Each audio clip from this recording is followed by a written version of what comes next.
magari Invece io la lascio. E quello infatti il tuo rag te l'ho lasciato. Da quando c'è stato quel casino che non No, meglio. Mentre invece per andare qua e condividerlo devo andare da qua. Prima devi aprire, perché non l'hai aperto. No. Quindi prima lo apri. Poi vai, torni lì, poi vai sulla... Sì, aspetta che è sta cosa. Sì. Ogni tanto qua si apre qualche finestra che...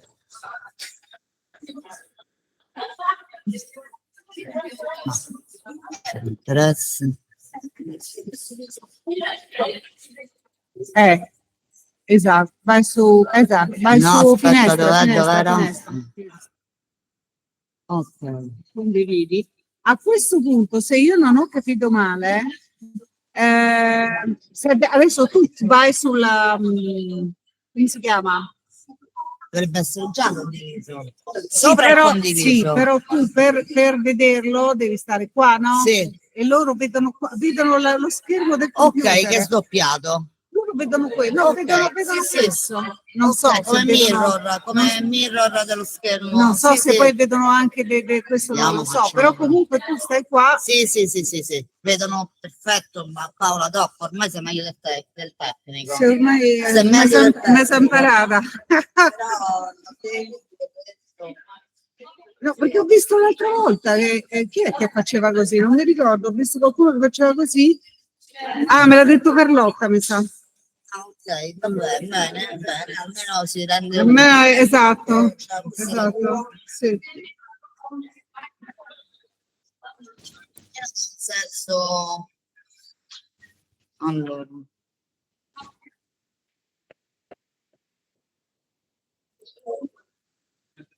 lo segno proprio.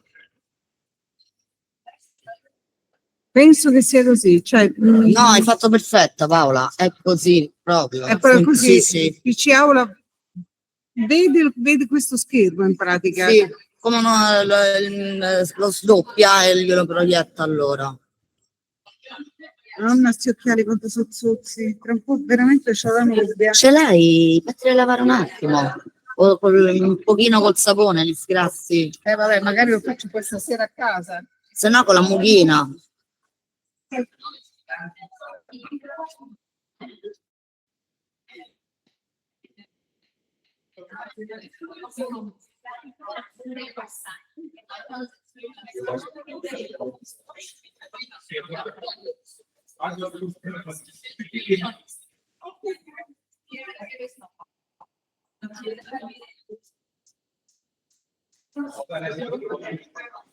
Io non penso che dobbiamo prenotare a Maxi. No, non credo. Anche perché ingresso libero è dalla parte dell'altro edificio, non è il Maxi. Ah no? No, è il Maxi Extra. È il Maxi, quello praticamente quando tu entri a Piazza di Piero Boetti, a sinistra c'è l'edificio effettivo del Maxi. Davanti, che sono le ex caserme che adesso fanno parte del progetto Grande Maxi e verranno ristrutturate, è tutto quel padiglione che sta davanti. E la Gubbetti, quella che è stata la sera, ha detto che è stata opera sua. Riuscire a smuovere, mandare via, non so, l'esercito, qui c'era l'esercito, che cavolo c'era. Sì, c'è la caserma dei militari, ma in realtà quello è il progetto per cui non stanno facendo il bando. Io sono andata a parlare con la Cuccione perché vorrei fargli le foto. Sì, ma pare che ci abbiano messo non so quanti anni, questo le diceva. Ma al momento è pure bloccato. È di nuovo bloccato? Sì, perché sono andato via Giuli, adesso c'è la Reggente. Diciamo dove si entra, perché probabilmente io non sono mai entrata. Via Guidoreni, l'ingresso ci vediamo direttamente davanti a Guidoreni. Dove c'è il bar, esatto, entriamo insieme, e poi però non è lì. No, perché è sulla destra. È sulla destra, è dentro lo ma slargo. ci sono già stata allora. Ho visto una mostra pure. Lì fanno solo lo spazio per mostre fotografiche, ingresso io ho visto una mostra. Una mostra su Alberto Moravia.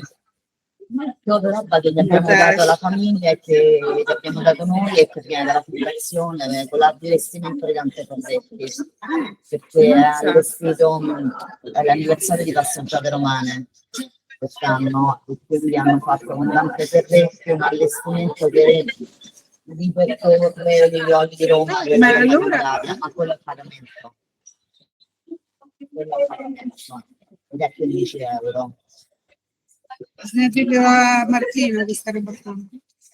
Perché noi Io non, prendiamo il corso di io non gliel'ho mai, io non gli ho mai fatto neanche io gliel'ho accennato. perché non mi sembrava, cioè, Io non c'è gliel'ho mai stata accennato, occasione. io gliel'ho avevo accennato. Però calcola che Adesso magari con l'occasione di questa mia mostra, zia, capito? il figlio sono al matrimonio l'altra volta, ha fatto parte del comitato scientifico della mostra insieme a Dante Ferretti, perché gli hanno dato i pezzi, gli hanno dato le opere. E io non gliel'ho mai accennato. Sì, ma poi uno è sempre molto diffuso, Sì, cioè sai sempre che un ti faccio? incubo. Cioè, no, perché sai, scusa. No, io glielo avevo accennato, però magari con l'occasione della... Fatemelo sapere. Vabbè, adesso vediamo, quando mi capita glielo dico di sicuro, no, gli dico più combinazione. Metto pure questo perché questo ti potrebbe Allora essere facciamo utile. così, mettiti già di qua. Che dici? Condivido anche questo, c'ha dei link che avevo salvato. Metto pure questo. Se no li puoi cercare. Sì. Non so come Sì, vuoi. sì, faccio prima. Hai ragione. No, non lo so. Senza rimettere la pennetta 100 volte. Allora, abbasso questo. Sì, vado su Google. No, vai qua. Sì. Una di più. Allora, Vai. HTTPS. Ma sei sicura? Ma ne sapessi te? No, fai qua. Così già glieli cerco. Sì, tanto cerco queste cose.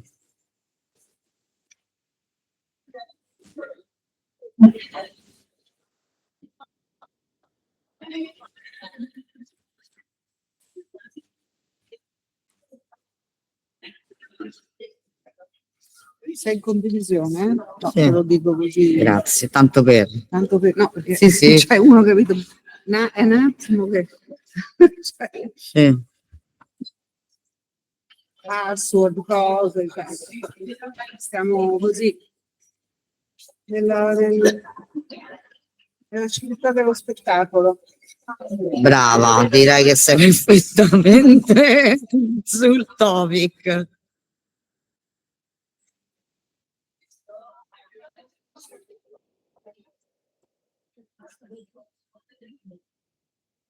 Sì, anche io mi sono già messa un po' di... Ok, e l'altro?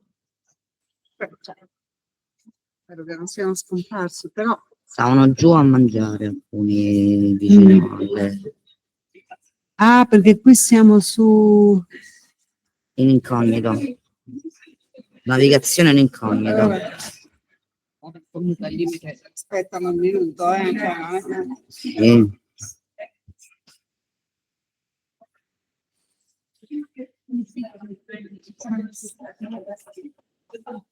Quale?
Vuoi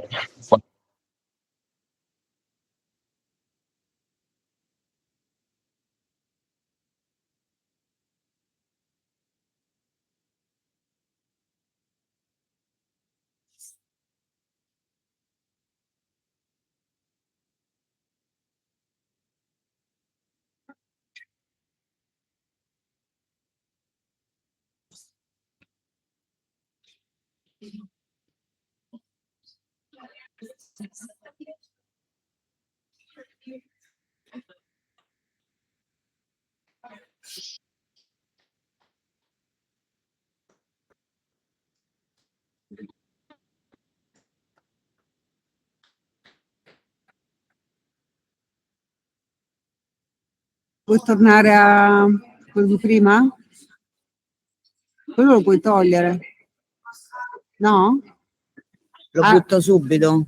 Dici lo No, no, lo no, buttiamo no, dopo? no, no, Buttiamo però dopo. dico, Butto dopo, se sa mai la siamo in connessione con i tizi?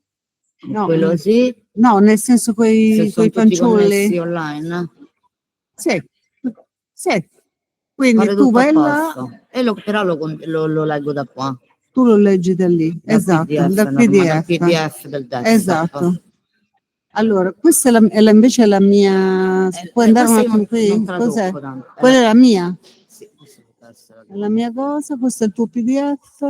quella è il mio PDF e queste sono le finestre che Va abbiamo bene, va aperto. bene. Perfetto. Ok? Ottimo, ormai siamo lanciatissime come tecnico, ma c'è sempre il signore cortese perché giù io non ho visto nessuno. È stato un flash così, questi Peccato, sono tutti flash. Poi no, perché quello era tanto più quello- cortese dell'altro, che era un po' cafone. Che ora cominciamo? No. Che ora è? 6, 0, 0. Aspettiamo. Aspettiamo un altro 3 minuti. Saranno secondo te? Disegnati sulla Google Classroom, tu li vedi da lì quanti sono? Complessivamente anche con quelli sia online che in aula. Sono tipo 90 qualcuno. E ancora secondo me arrivano. L'anno scorso a un certo punto erano 110. Disegnate, infatti le disegnate sulla Google Classroom sono 92, 93, non Però so. come siamo sporti oggi? Hai visto? Ma sono 9? No, però non le mettevo. Non le hai mai messe? Ha deciso di metterle. Dice, riutilizziamo un po' cose che non si utilizzano. Eh. Sono pure carine, ma sono blu o nere? Blu. Queste sono perfette pure per la pioggia. Devono essere Certo, comodissime. sono da pioggia queste. Sono comodissime, vero? Sì, stracomode. Infatti mi piace un casino. Adesso le metterò sempre. Ok. Hi everybody.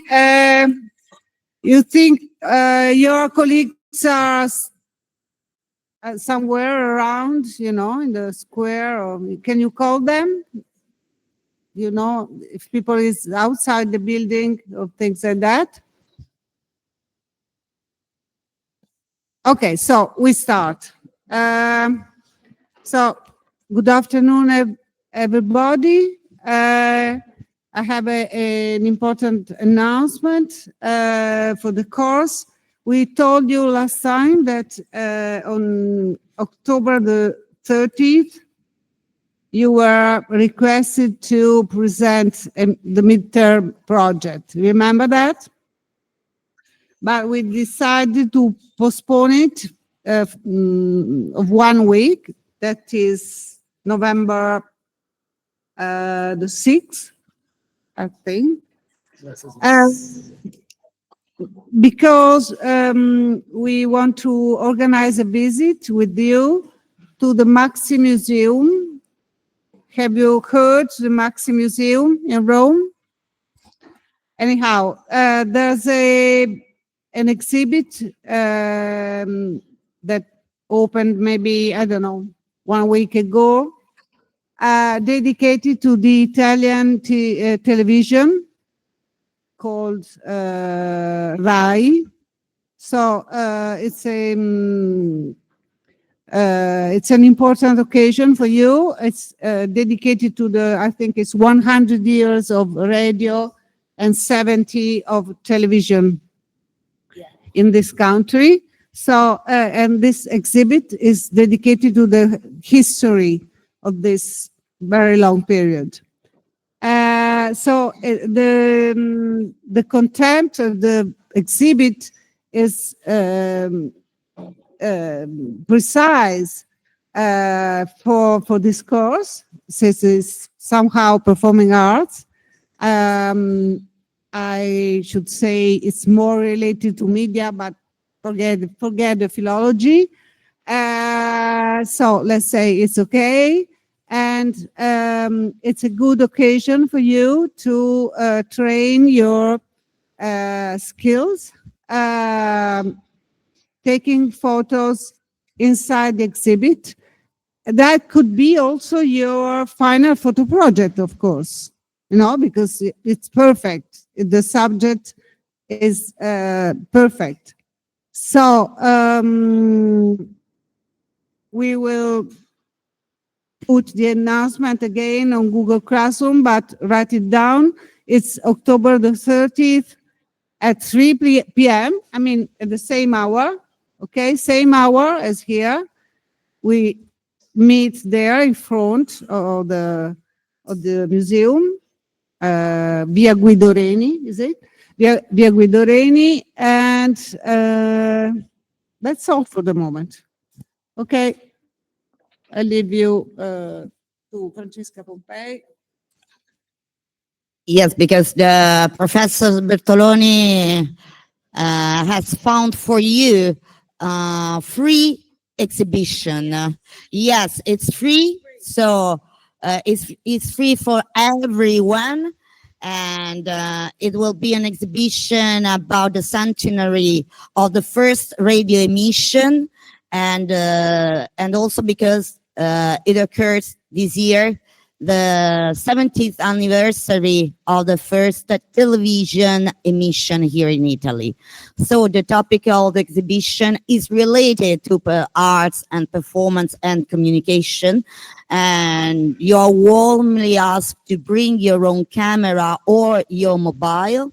So you will be able to take pictures, and I follow you, of course, during the shooting, apart from the exhibition. Yeah, and I stress the fact that it could be a moment of training, but it could be also your final photo project. Okay, so you have the opportunity. If you don't have another idea, you don't have a better idea, you can think that you can take photos in that occasion in order to create your photo project, okay, for the exam. Is that clear? Okay, ready, guys? Last time we have seen that not only exist different brands, Canon, Sony, and Nikon, but also different models and different body camera systems. This time, we're going to face it not technically, a more technical way to use them.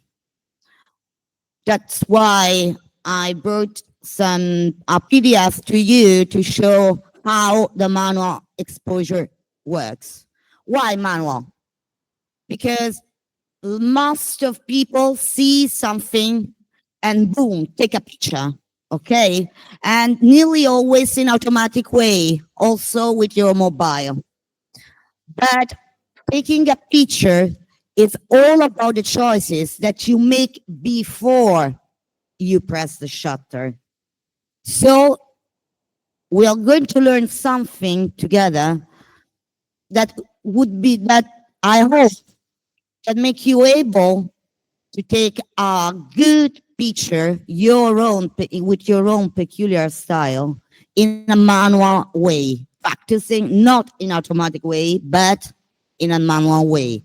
And you could do this also with your mobile. If you take your mobile right now you can see, and take your mobile, please.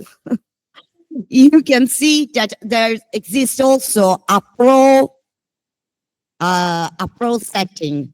That it's the abbreviation of professional setting. That should be also in your mobile. In my mobile, there should be a setting in the photo menu that should allow you to set some guidelines and some parameters like shutter speed, focus, and ISO. You can check it on your mobile.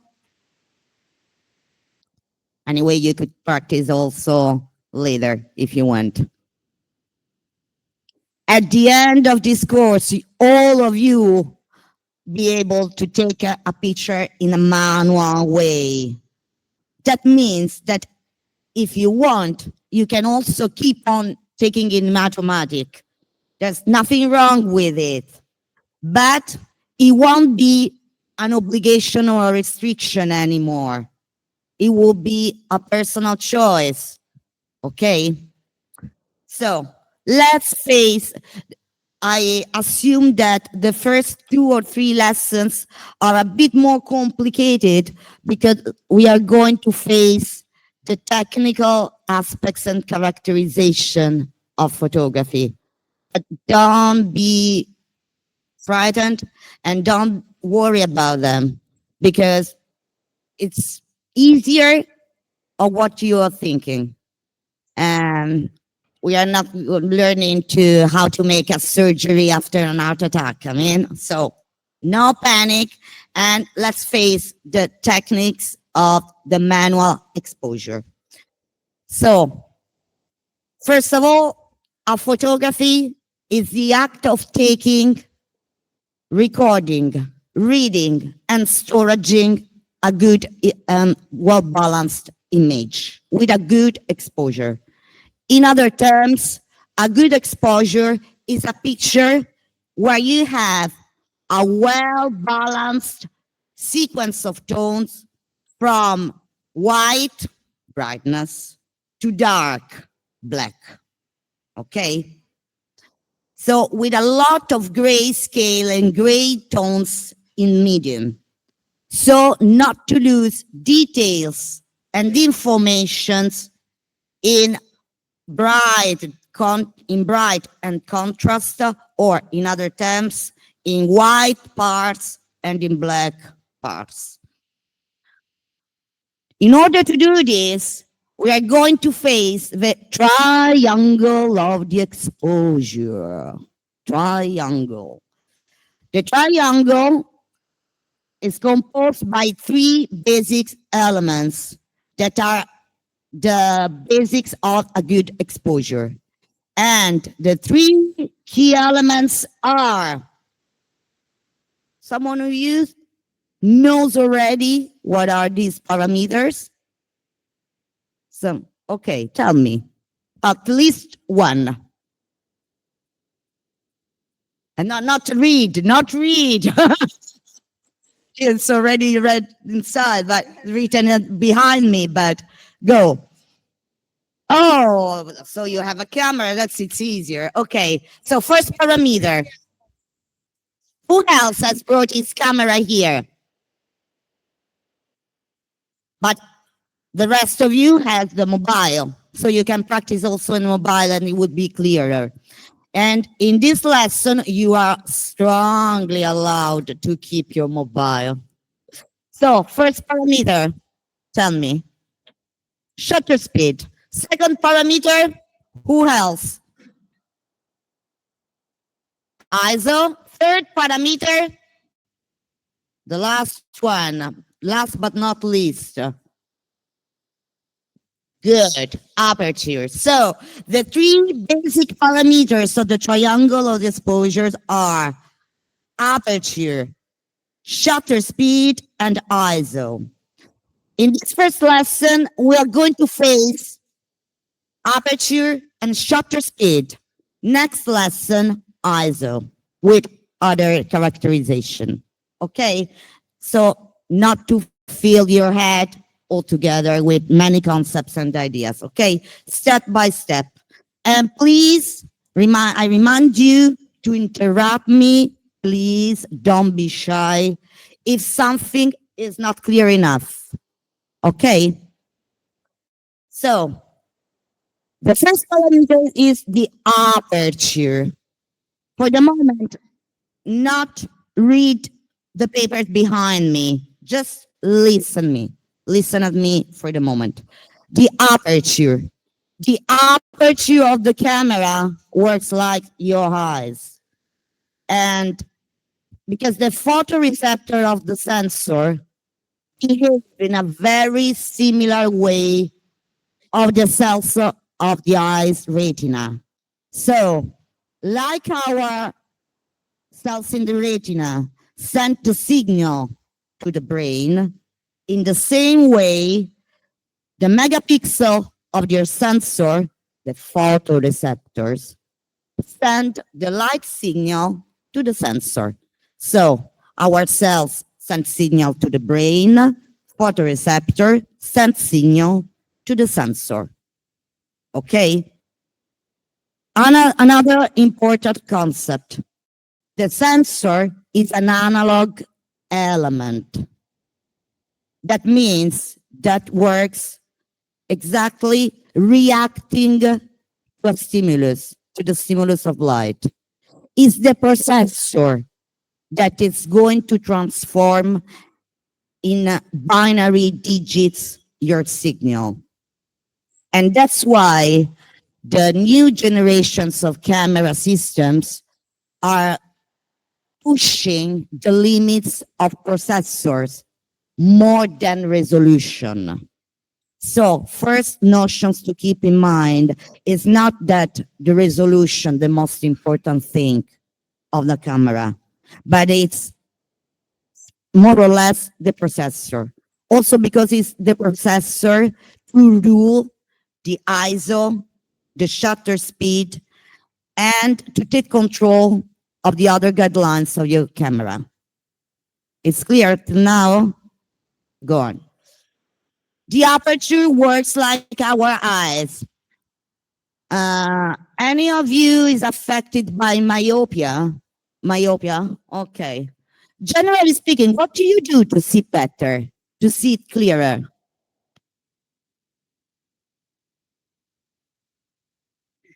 Yeah, but sometimes, yes, exactly. You close your eyes because if you close your eyes, you can see clearer, right? More focus, right? The same with the aperture. The zoom is the aperture, and the better is the resolution and the focus, the crispness, the sharpness of your image. So the aperture is really a physical opening of your lens that you can see at the bottom of your lens where you are going to mount it.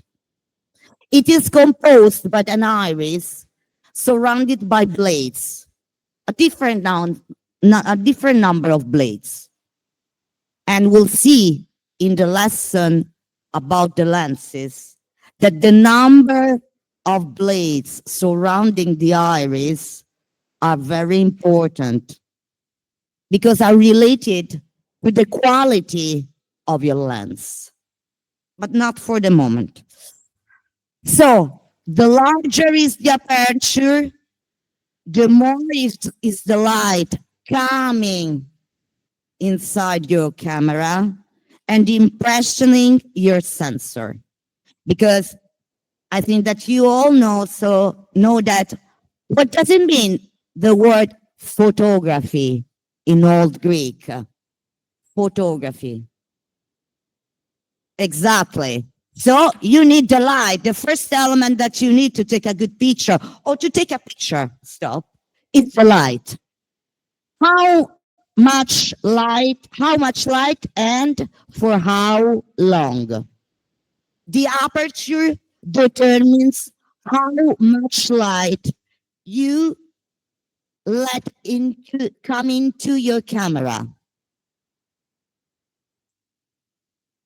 The aperture is specified by f numbers, called also f stops.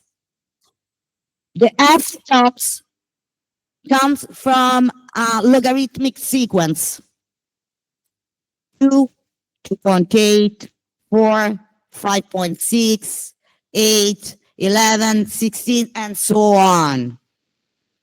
It's not important that you know the logarithmic scale, but just to be aware, these numbers, where they come from a logarithmic sequence. Okay? Larger is the opening, the more is the light coming in. But it could seem counterintuitive. The smaller is the number, the f stop number, the more is the light coming in. The smaller or higher, the higher is the number of the aperture, the smaller will be the light coming in. So just to let you show, I can write something. Sorry for the students online that probably can't see the blackboard.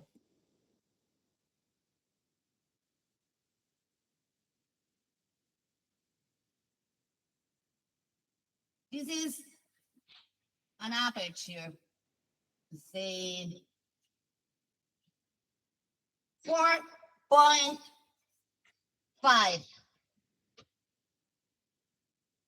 The aperture of the lens, okay? Aperture. And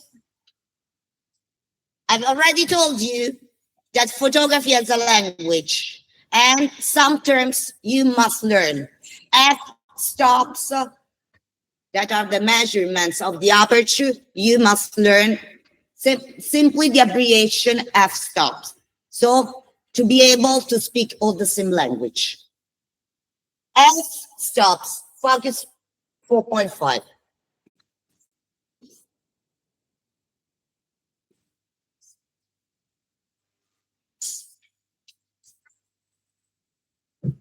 F stops 2.8, larger. Larger aperture allows you to let more light come and pass through your lens and to arrive to cover your sensor. But 2.8 apparently could seem a smaller aperture. Counterintuitive. It's a fraction. So basically, it's a larger aperture, larger than 4.5. And if I say here, F8, what do you think about F8? F.8? Same, larger, or smaller? Right. Smaller aperture. And if I say F.11, same, smaller, or larger? Smaller. So on.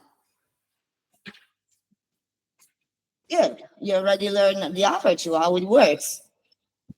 The point is that, like in the real life, everything of photography, every element of photography has a side effect. The side effect of the aperture touches something called depth of fields. Some of you knows the depth of fields and how it works. The point is that if the camera simulates the behavior of our eyes, you know how our brain and our optical nerves work. Apart from photography, apart from every technique characterization of photos, you know how works your eyes. Probably when you were younger, you have seen a drawing like this.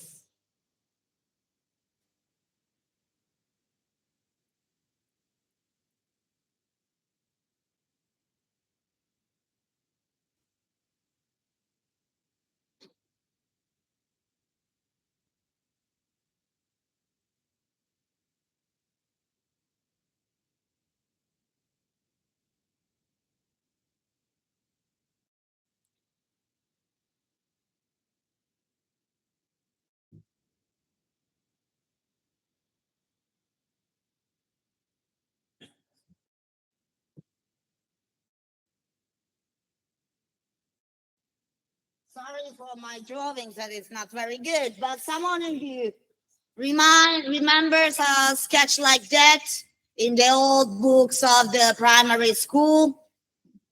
This point in our head.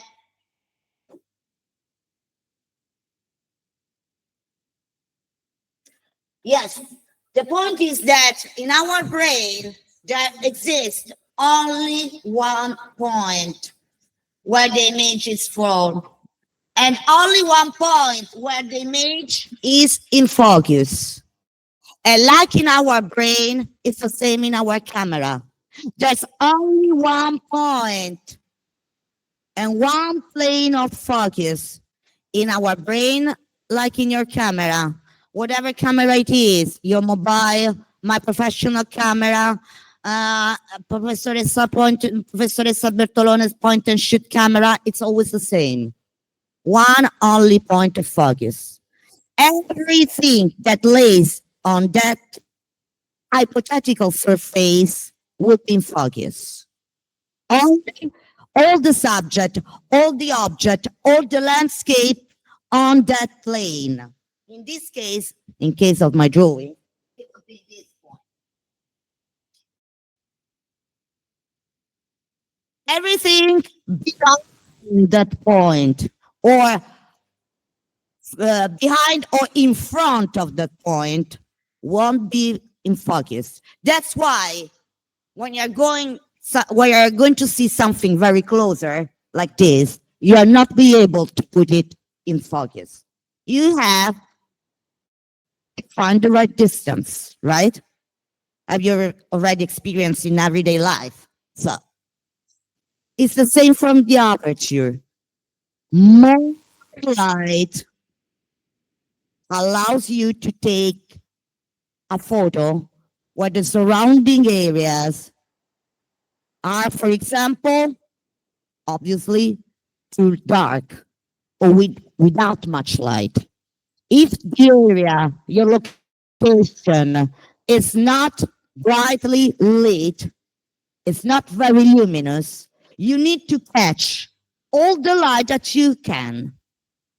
And probably you should open your aperture or f-stop numbers the more that you can. The secondary effect that you have is that only that point will be in focus, only that point will be sharp, only that point will be crisp, and the rest, behind and in front, will be blurred. And we'll see what, in experience, in practical way, it means.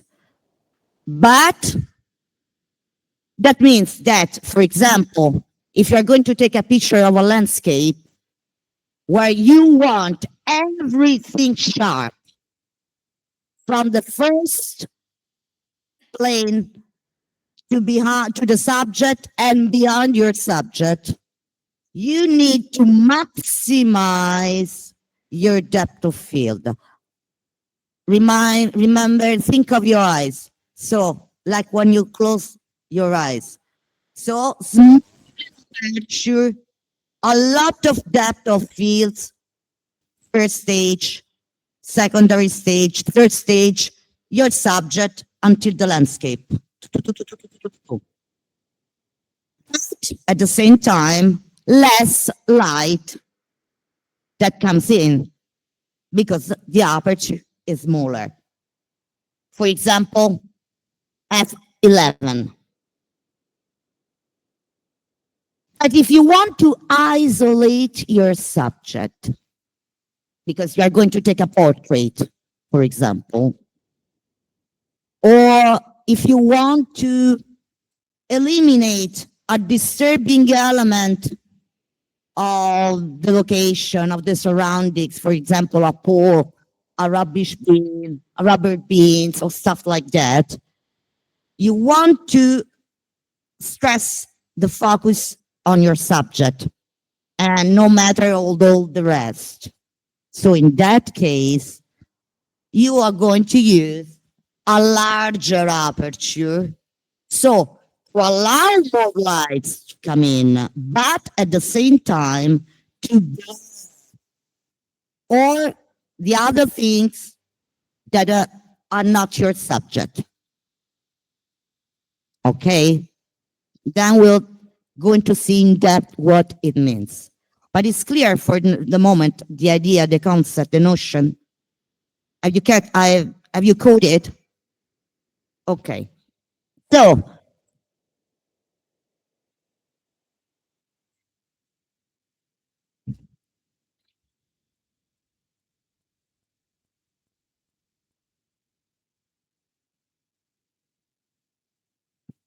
this is the triangle of the exposure.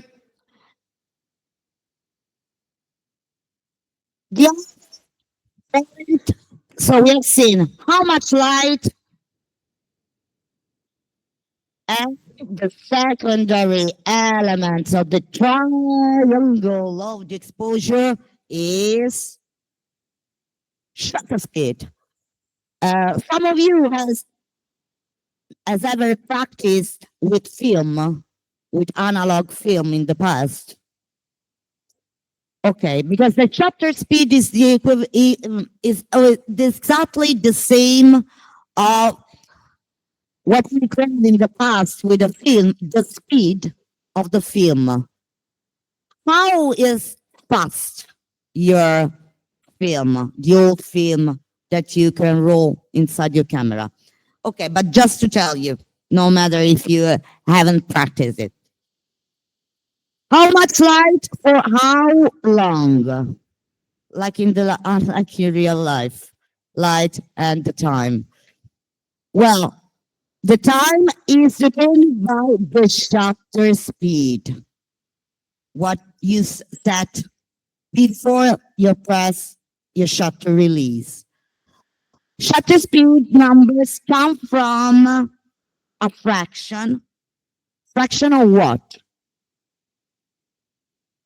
Right. Fraction of seconds. In some cases, could be also fraction of minute.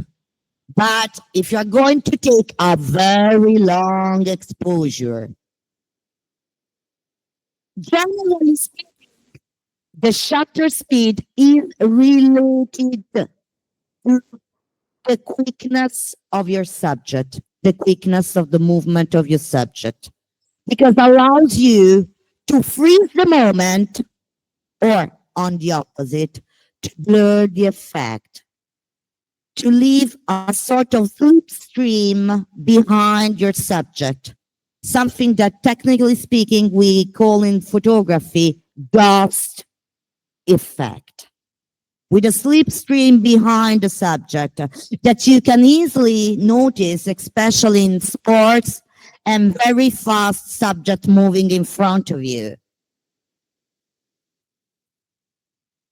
For the moment, it would be quite easier to remind aperture and shutter speed.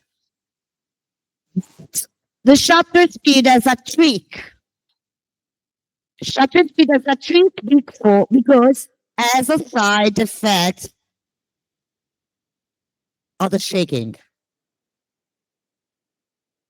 Maybe some of you could have noticed, but generally not if you see, if you look at a picture on your mobile. But if you look at enlarging the image at a computer or if you are going to print it for an exhibition, or in any case, you are going to look at your picture in a full size, something that you can notice in a better way. It's a sort of micro vibration of your subject that can be understood like a loss of sharpness, like a degradation of quality. That vibration can be caused or by the movement of the subject, or your movement, the movement of your hands in the moment you are going to press the release, or both. You're shaking plus the movement of your subject.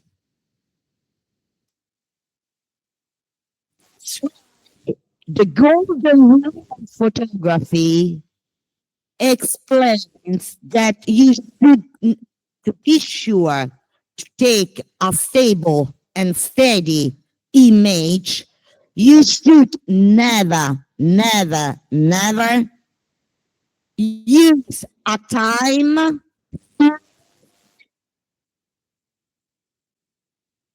than the correspondent of your focal length. That, in other terms, is if I'm using, and later in the other lessons we'll see what a lens is, but for the moment, if I'm going to use as a large telephoto, big lenses that you can see like the sports photographers at the stadium with their heavy and big lenses with a support sometimes that are very, very big, or like the lenses of the paparazzi that are very like a sort of rifle, very heavy. Their weight is around 4 or 5 kilos at least. If I use a 100, 200 millimeters lens, big stuff, I shouldn't use a time slower than 1/200th. On the opposite, if I'm going to use a small lens, like a pancake, exists also some lenses, very, very small, short, very easy, light, practical lens that are called in photography pancake, because they are thin like a pancake. So, of course, they are lighter than a heavy telephoto.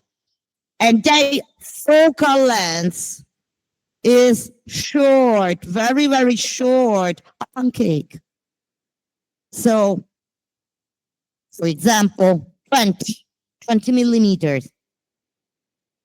In that case, I can use any time, but not slower than 1/20th. It's clear the concept. That's the goal. It is generally the old school says also that always, unless you are a superhero, with any time slower than 1/100th, you risk to have a small shaking. Because also your movement in the moment that you are going to press the button of your mobile to take the photos, or the button of your camera to take the photos, also that moment the camera is going to record your movement. And you are going to notice in your image. So generally any time slower than 1/100th can be tricky. In your opinion, keep in mind that is a fraction.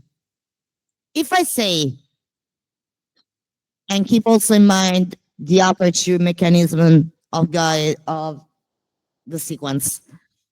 And time, shutter speed time, 125th is a time more or faster than if I say 1/200th. It's not photography, it's mathematics.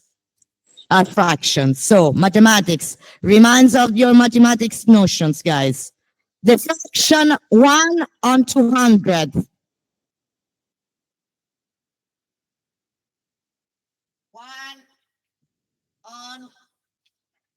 1/200 is smaller, or in this case, is slower or faster than 1/125th, which is the slower time between these terms. Slower. This or this? The right one is slower. Which one? The right one. Who thinks the same? So I suppose that all the other people think that this time is slower or faster. Faster. Faster is like this. This is the faster. Definitely faster. Right. Faster. Because it's a fraction of a second. And if you imagine, think of a cake.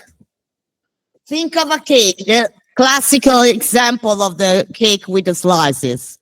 If I have a cake and divide a cake for 10 pieces, and I take 1 piece of 10, the same cake I'm going to divide the same cake for 20 pieces, and I take 1 piece. My piece will be small, respect if I divide in 10, or will be larger, will be smaller, because I have divided the same cake for more pieces. So I'm going to take a smaller pieces. And this is the same. 1/200 is a smaller part, a smaller portion of time, a smaller fraction, mathematically speaking, respect to a 1/125th, and so on. If I say, for example, 1/400, which one is the faster time? This or this is faster? This is faster than this. And if I say 1/800, which one is faster? A faster time? This or this? Right. If I say 1/60, do you think that is a slower time respect to this? Yes. The half of 60, what number is the half of 60? What number is the half of 30? 15. Until you come to 1 minute. 2 minutes, 3 minutes, and so on. At this point, put the maths aside. If I want to freeze a moment and the movement and the action of a Ferrari, what do you think that will be my shutter speed? How fast we will be? For example, in this sequence, to take a photo of a Lamborghini running in front of me.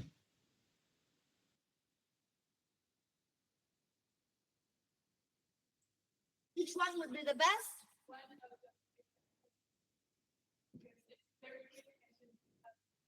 Because I want to freeze the moment. A Ferrari is very fast, a Lamborghini is very fast.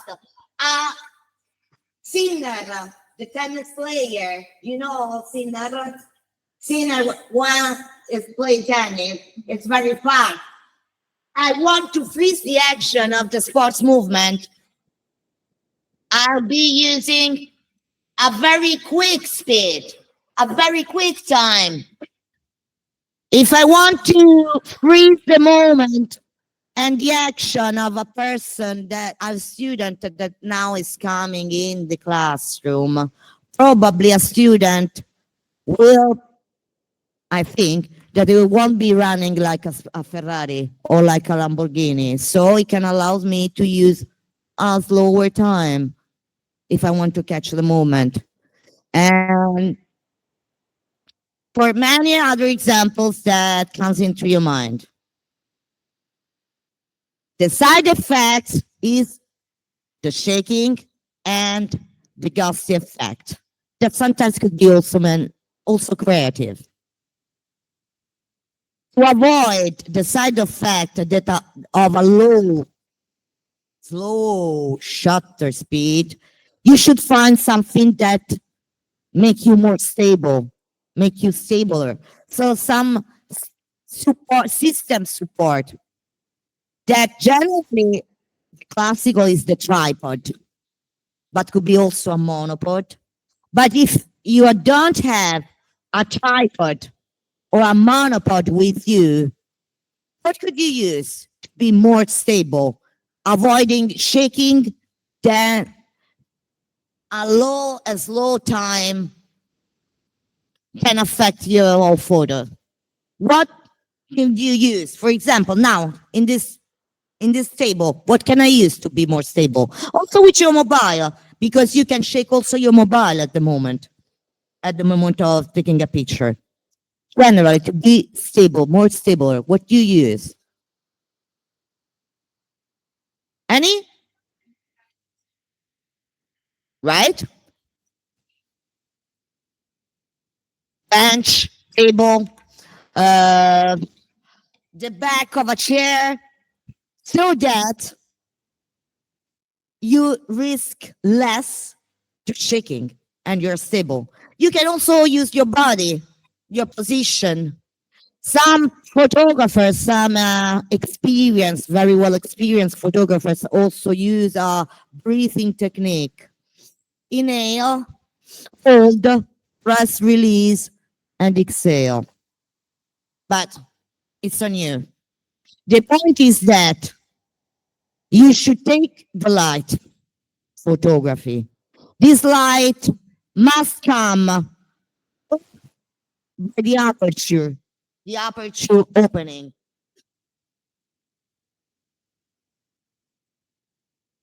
Or by the lens, the shutter speed, or by both, a combination, because different combination give you different results. That's why we are going to practice in manual, to have different results and not to make all the same image, not always the same picture. Sometimes you could be also, I think, you can use your technique and your races to be more creative, to give space of your ideas, and to be different from all the other rest of the world, to be different from the other people. But if you are keeping photos in automatic way, you can be sure that more or less they are always the same. Okay, so the combination of the lights and coming from the aperture, and for how long of the time that you are going to use will give you the right exposure with different results, but with details in dark areas and in white areas, with information in the brightness and information in the black. Otherwise, we call that photo underexposed or overexposed. When do you think that a photo is underexposed? When a photo is underexposed. A step beyond. When it's too dark or why it's too dark. Light time, not enough time. Exactly. Not enough time or an opening not open enough. An aperture f-stop value not enough open. In that case, you are going to compensate it with much light and much light, or acting on the aperture with a side effect that will affect the depth of field. You are going to give more time, but with a secondary effect to avoid the shaking. It's clear? Okay. Now we can see the PDF. Keep in mind that the depth of field is not something. Remind my drawing, my sketch. This is the plane of focus, like in our brain. Just one plane of focus, just one focus point. Everything that is on plane is that lay on this zone will be crisp, sharp, and in focus. Everything behind and everything front won't have the same sharpness and the same crispness of this point. But the depth of field, also abbreviated with this term, DOF, is not something that happens and occurs abruptly. It decreases and increases gradually. So behind and in front of my focus plane or my focus point, there will be always a zone that remains acceptably sharp. How much acceptably and how much is large this zone will depend on the aperture openings. The smaller number, the larger depth of fields. Think of your eyes. The larger the opening, the shallower, the more shallow and the more short will be the zone of the depth of field. Any question? Great. So,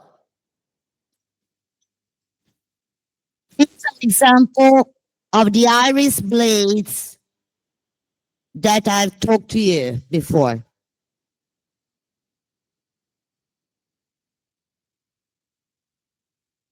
This is a good example of sharpness and crispness. So height, stop, f-stop number. Very close. Very, very close. This is the effect of a large aperture. You can see that your subject is very more isolated. Respect to everything in focus behind, respect to the other one, respect to the other image. In this image, I can see every detail from the first ground to the back. If I'm going to take a portrait, I'm not interested in taking everything in focus. If I'm going to take a photo of my love, of my partner, or everything that I'm interested in it, I just want to isolate my attention to stress the focus on that point. And keep in mind, because that I know that many of you could make this mistake, when you're going to make a portrait, the focus not on the nose, please, but in the eyes. Okay? And also with your mobile, when you're going to practice in professional way, point your finger in the place that you want to have your focus point, not point and shoot. Because if you're going to put your finger in the exact point where you want the focus of your image, you can be sure that you will have another result. Respect that put and shoot. Put, see, and boom, shoot. The effect of this blurring is photographically speaking called bokeh. That is a Japanese word. And in other terms, is effect of this blurring and this diffused and soft mood behind your subject. The best is the quality of your lens, the best will be the effect of this bouquet.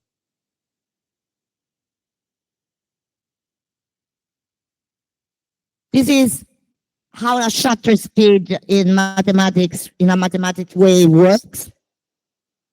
First, you have different example of several shutter speed or shutter times, and you can see clearly.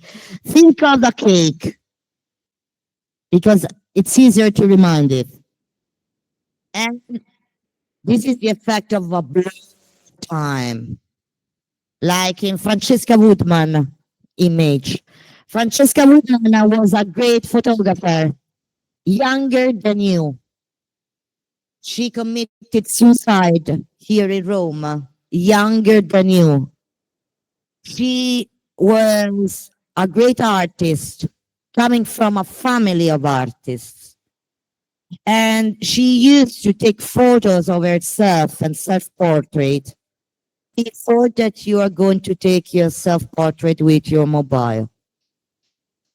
And she nearly always depicted herself moving with a sleep stream surrounding her, with a surreal mood, with a very metaphorical, symbolical action behind her.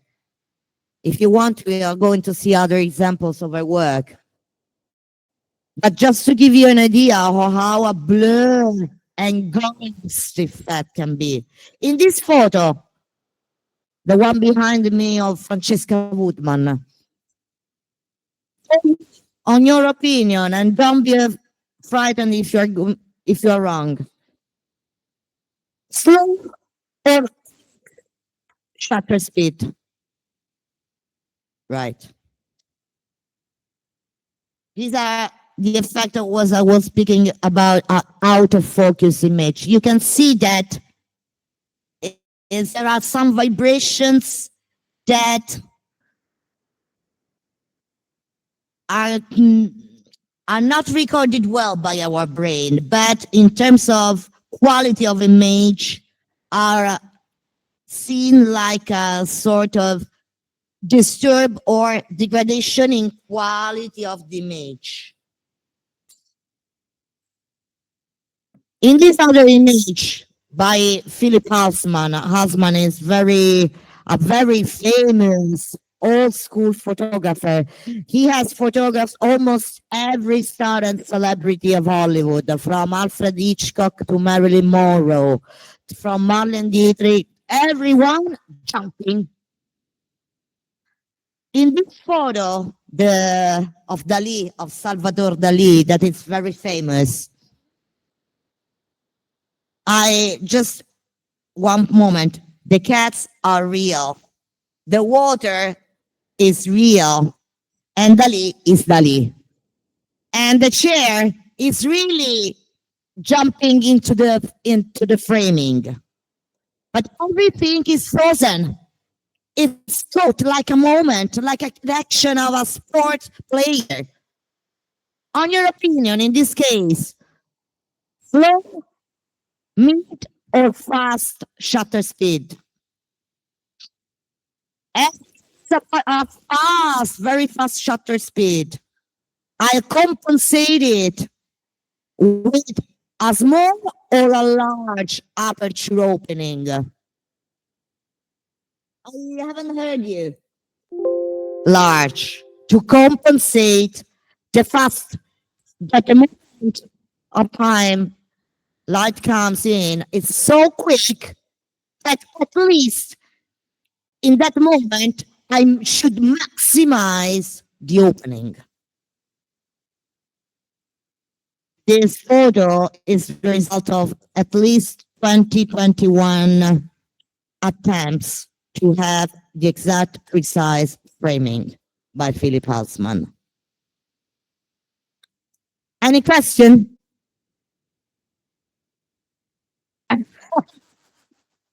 Yes, a good question.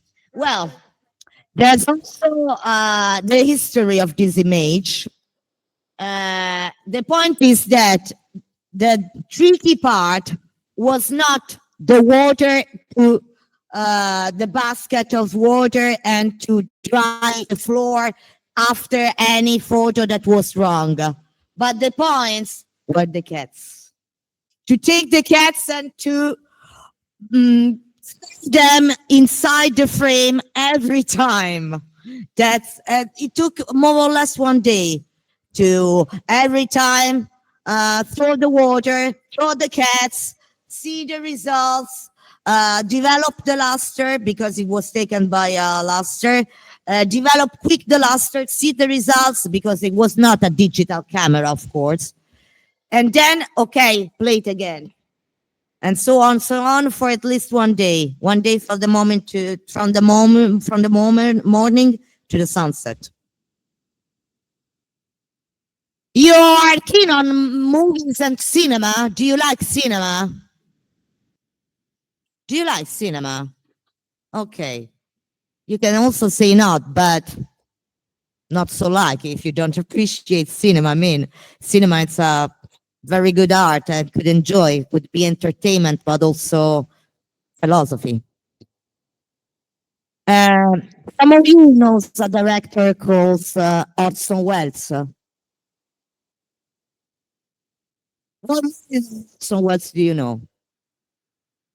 Who has said yes? Raise hands who knows Orson Welles. What movies are Orson Welles?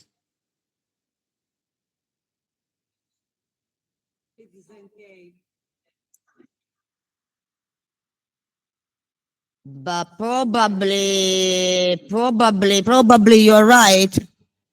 Probably.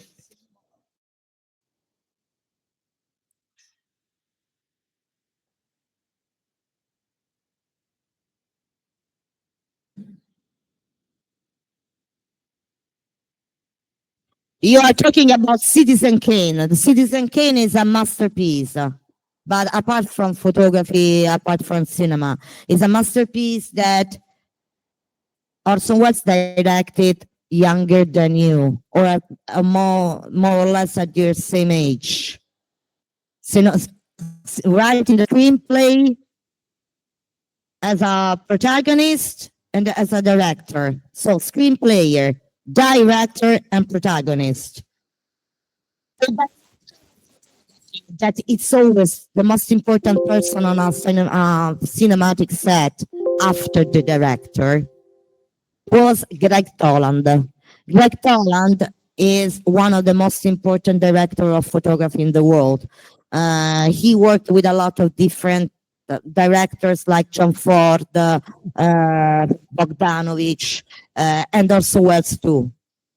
And he's very well known for an utilization of depth of field at the maximum level. One point is important. I told you that a larger aperture corresponds to more light and a better bokeh or blurred effect behind. And on the opposite, the closer will be the aperture, and so the higher the number, the depth of field will be better.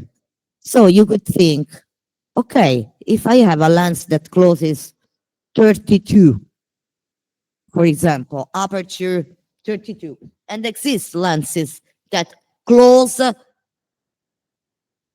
32.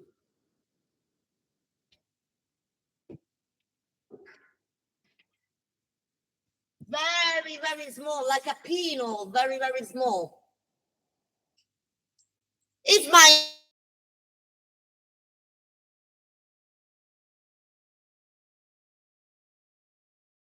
32, use it. Because like in real life, the best is in the medium.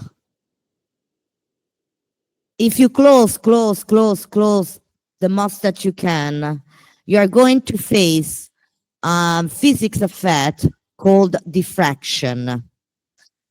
That in other terms is it's a physical effect due to the interferences of the different wavelengths of the lights. Because you know that lights, photons of lights have different wavelengths from ultraviolet to infrared. If the opening is very, very close, the wavelengths disperse, are broken, because the aperture is so small that physically the ray of lights in the moment coming in are spread all around and are not focused on that or in your focus point. So even if your camera or your lens allows you to use a 32 or a 40 closening, don't use the extreme if you can. Unless you are in the desert, the 15th of August at 12 o'clock of the morning, where in that case you will have so much light that even that in that case you are justified to use such a smaller, very small opening, risking or at least to be aware of a diffraction effect. So loss in quality in your image. So like in the real life, in media stat virtus. So from generally speaking, from 4 to 11 or 14 are the best range of opening aperture that you can use. Because the same sometimes happens also when you open at the maximum aperture, 2, 2.8, or sometimes also 1.4. To end this part, I would like coming back to Citizen Kane. Citizen Kane had Greg Tolan as director. And at first, Orson Welles was not so convinced to take Greg Tolan, that was already 50, 48 or 50 years old. Orson Welles was 24. And when he went to Greg Toland, he would tested Greg Toland. He wanted to test Greg Toland to see his quality because he was not so convinced that he was able to take the right photography of his first movie. And then he was convinced. But in these examples that I found for you on YouTube, you can see something very important about the depth of fields that affect not only photos, but cinema, eyes, and generally speaking, everything that you are able to see in your perception nearby you.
Focus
on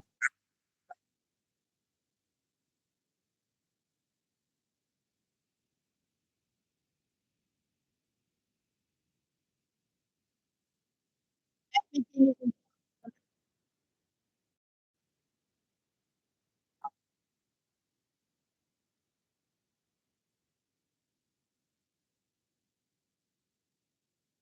person go behind.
Pay attention.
What have you understood?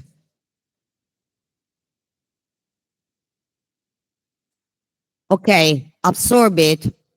But the most important thing is that all these techniques can be used in a creative way to address your audience, to transmit your message, and not only because it's technique, but because it's a powerful tool in your hands to speak and tell what you want to tell, sometimes also without words. That's why a photo can be 1 million or 100 words worthwhile. If there's any question,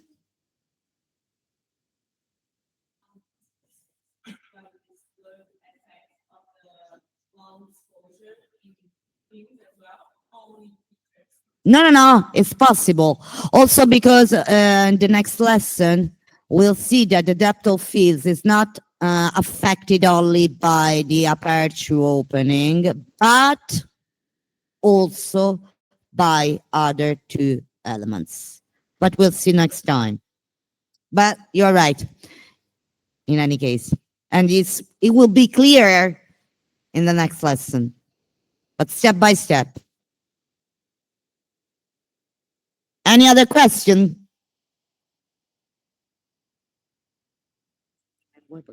Make it right. I just wanted to, I think it's a very good choice that Professor Popey made. And it's also related to the theater, since Orson Welles was a great actor and theater director too, not just film director, but also theater director. And in this case, it's very clear his training, his theatrical training, his acting training. And I mean it in a very specific way. We were talking about it. The fact that everything is, I mean, there's not something on the back that is blurred, or, you can see everything clearly. Is the same as it happens in theater, because it's the audience who decide what to see. You are not directed. In cinema, you are directed. Normally, you are directed. In theater, you are not. Any spectator has a different experience because chooses what to see. So that's why they say that in theater there's not one original or authentic performance, because actually everybody has a different experience of the same event. So it's like somehow, I guess, that Orson Welles tried to keep this theatrical experience, and it has a very sharp effect in cinema, no? Yes, it's perfectly true. Also, because also Wells used to have control of every tool and every aspect of his creation. Both in when he worked in the cinema and both when he worked in theater or in any different roles that he played. So Don't forget the radio. and the radio at the radio station, yes. Okay. You don't know this. Did you ever heard what he did in the radio? So you are gonna learn that there are people that are also, 50 or 70 or 80 or 90 years ago, there's something that sounds crazy still till now. The biggest world. Okay, last effort and then we'll have the break. But that is a very, very nice joke. It was a prank that he played to the people, to the audience, because at first, more or less at your age, Orson Welles started as a radio speaker. And he was reading a book about an invasion from the Mars. I think, yes, that you can look for it. Well, working as a radio speaker, he had one day the idea of read a piece of paper of a book about an invasion of Martian of aliens from the other world. We are talking about 1942, 42, or 43. So around just before or just a little bit later, the Second World War. And his lecture, he was so impressive and so impressive and so real that the people listening his program at the radio, was really in panic, was frightened, and was really impressed and thought that it was real. That really the aliens and the people from Mars was attacking our planet, because it was so realistic in his speech that people went outside the street, started screaming, and there was really a lecture, delirious around the street, uh, only due to his prank, because he was just making up something, and taking inspiration from a book and from an history that he was reading. So it was a genius completely out of his mind, but it was, and probably this is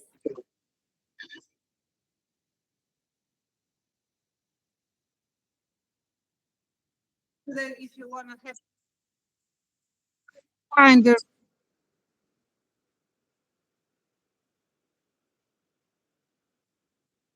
newspaper title, newspaper.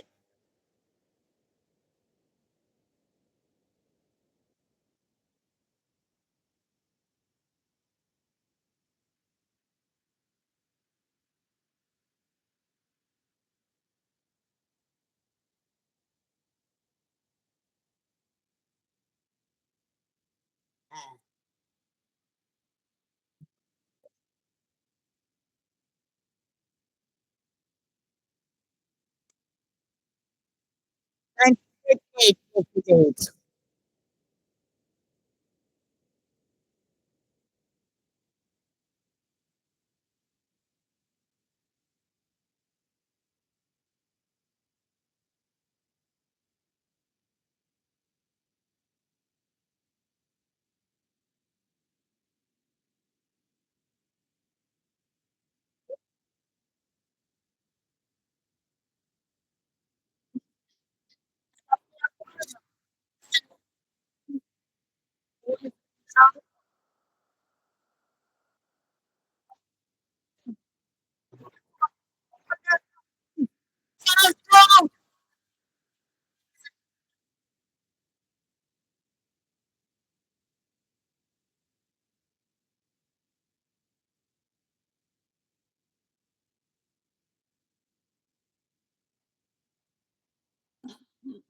The tone, the word.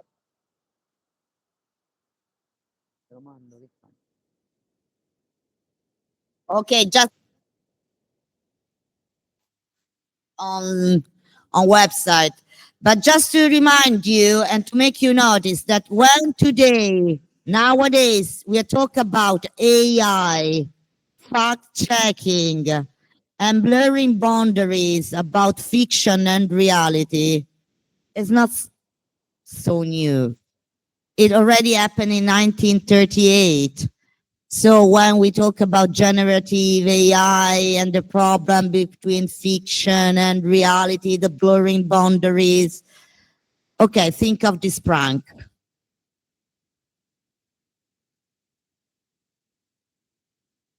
Have a break? Okay. And I think just one more thing that it's a good introduction for the exhibit we are gonna see at the Maxi because it's dedicated to radio and television. So good start. Okay, we have a break, 15 minutes.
Io non le metto sul coso, infatti, per quello che io non le ho più messe, però Faccio come quella cosa che mi hai scritto.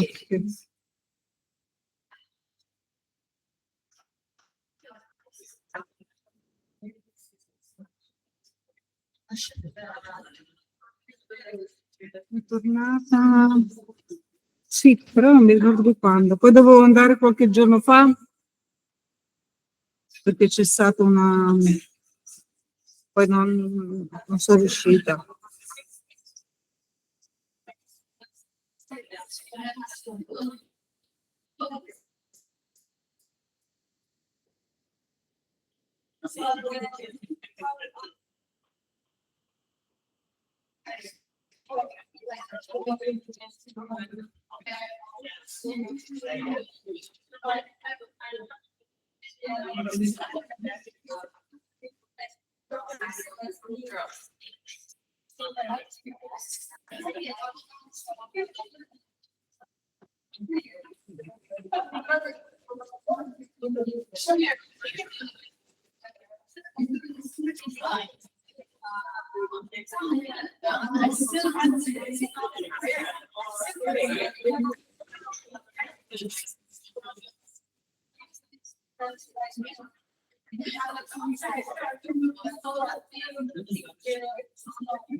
Okay, shall we start again? If you want, you can call your colleagues, if you know them.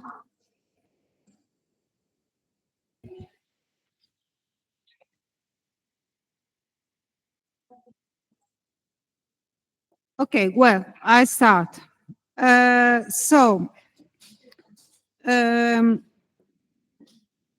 Just a reminder, a few things about this course. We deal with a specific kind of photography, that is the theater photography. You can call it also stage photography or theater photography. So it's a kind, right? You have architecture photography, and she's one of the best photographer in this field. You have fashion photography, you have sport photography, and also theater photography. So we are dealing in this specific field. We are gonna see some visual examples, and I will start with a question, let's say. What's the purpose for theater photography? So why? As we already said, its motives are performers on theater, costumes, scenery, props, light and stage design, museums, locations, places. I've already started the lesson, please. And of course, also portraits of the artists, of the actors mainly, not only, but mainly. So the first reason for theater photography is documentation. This is the most common, the obvious also, let's say. Documentation in which sense? As a advertising, for instance, in showcases, in many theater, if you enter, there are showcases in the foyer, on the walls, and you see pictures, images of the production. Photos are also used in booklets, theater posters, in media, of course. So this is, let's say, the first reason for theater photography. The most common, but it's also the most obvious way of understanding theater photography. Photos are very useful for directors, stage designers, choreographers too. And they provide, on one side, promotional images, on the other side, a record of the production, of that performance or of that rehearsal. So they gathered together, they form the archive. So the images, the theater images, gathered together, form an archive. And this is a fundamental tool for theater till nowadays. It's something very, very important. Normally, photos, theater photos are taken during a rehearsal for the very simple reason that in that case, you can see the dress rehearsal, and you can see the lighting almost perfect. And in that occasion, there's no public. That's the main reason. For instance, when we are probably gonna make photos during a rehearsal, as already told you, in Teatro Ateneo, which is in the main campus, we are gonna see a rehearsal. Normally, you are not allowed to take photos during in a live event, a performance, because it's disturbing normally. And it's normally not allowed. So you have to go to a rehearsal. That's exactly what we are going to do. So again, the first reason for theater photography is documentation. But we have also a second reason, the fact that we as a public, they didn't attend that performance, for instance, in 1938, like what we saw with Orson Welles. We can experience that performance through photos and through other documents too, but also through photos. So it's a fundamental tool to re-experience in the present an event that I didn't attend in the past. And this is the contemporary understanding, the theoretical contemporary understanding of theater photos. So on one side, we have, let's say, a practical reason for theater photo, but there's also a more complicated, a broader meaning, a broader function, which is keeping the memory from the past to our present. There's also, let's say, a third way of understanding the purpose of theater photography, and is called the reenactment, which is a very fashionable word now. And reenactment is something that performance artists have experienced since the 60s. They have practiced a lot on that. And I can give you an example. For instance, a company or a company can reenact, reactivate. These words are typical of the contemporary theoretical thinking about theater photography. They reenact and reactive a past performance that could be lost if you were not there, through photos and also through other tools, for instance, videos, okay, or scripts, memoirs, other documents, but also through photos. So we can say in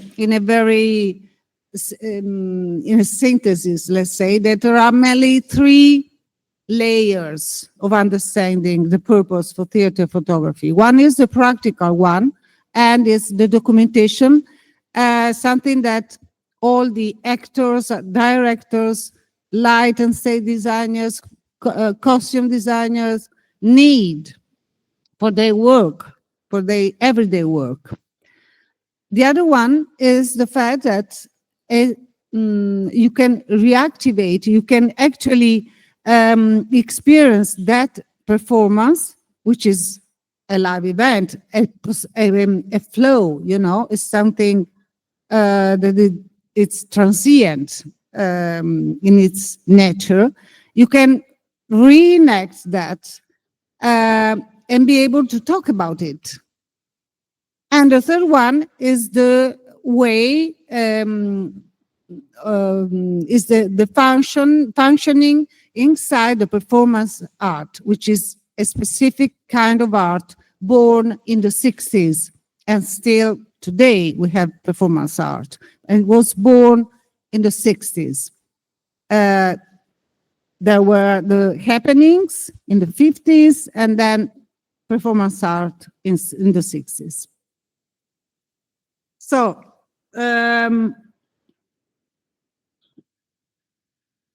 this is the general understanding of what we are talking about. So let's now go to the book you have to study for your oral exam.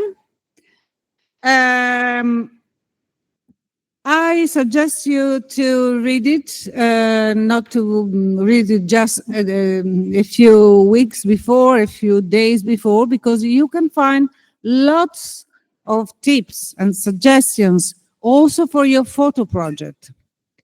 Because even though there are no images in it, which I found it, you know, crazy, but still you can find many references to different situations, different events, and you can really find important thoughts about theater photography, which is something much more broader and interesting and effective than you can imagine. Okay, so I really strongly suggest you to have a look at the book. And also, by the way, in the photo project, you can make quotations, you know, in the description you are gonna write. You can make quotations. So you can make quotations from this book or other book. You wanna, maybe you find other essays, but this is also an important aspect because you don't have just to create a photo project. We need a concept, okay? You have to show us, to prove us your idea, okay? So you need to read theoretical essays, okay? Because the theory and history can give you lots of suggestions and ideas that maybe you don't have, you know? So,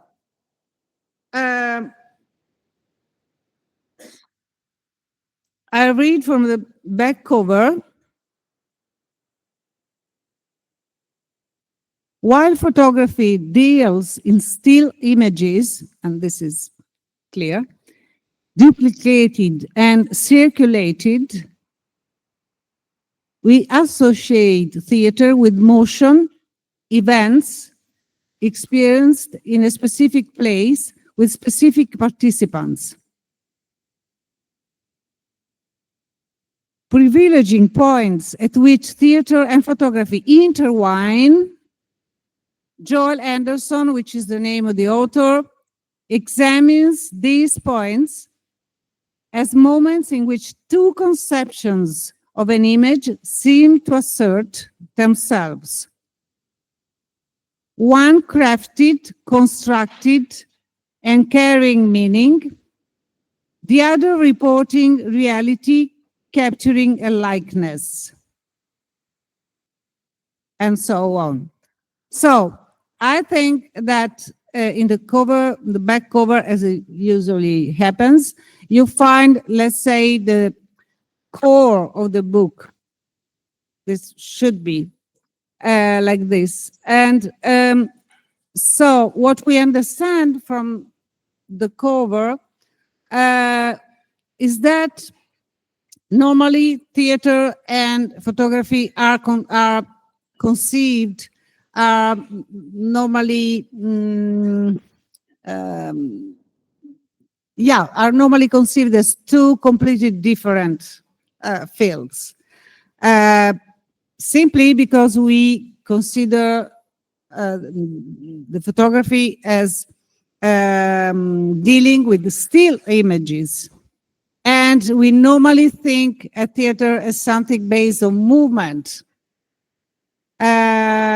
So how can we intertwine these two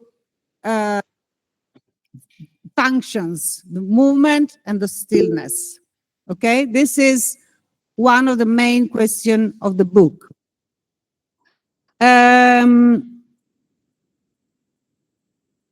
Okay. Theater and photography. It's on Google Classroom. Theater and Photography by Joel Anderson. It's on Google Classroom.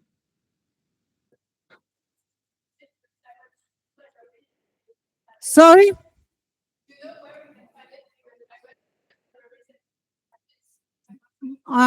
You can buy it on Amazon. That's what I did.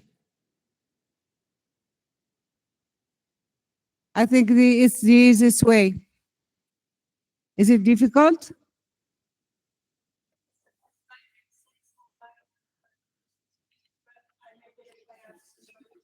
Yeah, I can't suggest you a place where you can buy it.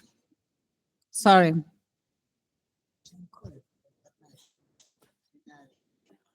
Sì, ma lo deve farglielo arrivare, mica glielo trova, eh. Okay, you can try. She was suggesting me, you know, the library, the bookshop. Sorry, the bookshop Feltrinelli International. Okay, you can try to. There's a Feltrinelli bookshop, which is a very large bookshop in Piazza Argentina, and another one in. It's quite close to Termini Station. Okay, maybe you can go there and ask them to bring the book, to buy the book for you. Yeah.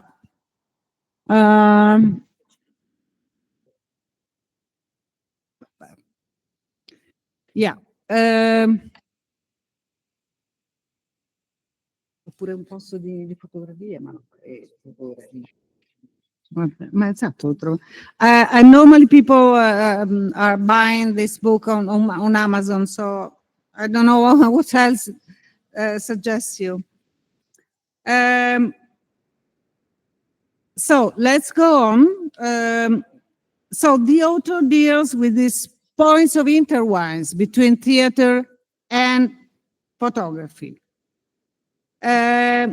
She states or he stays, she stays, I think she's a lady.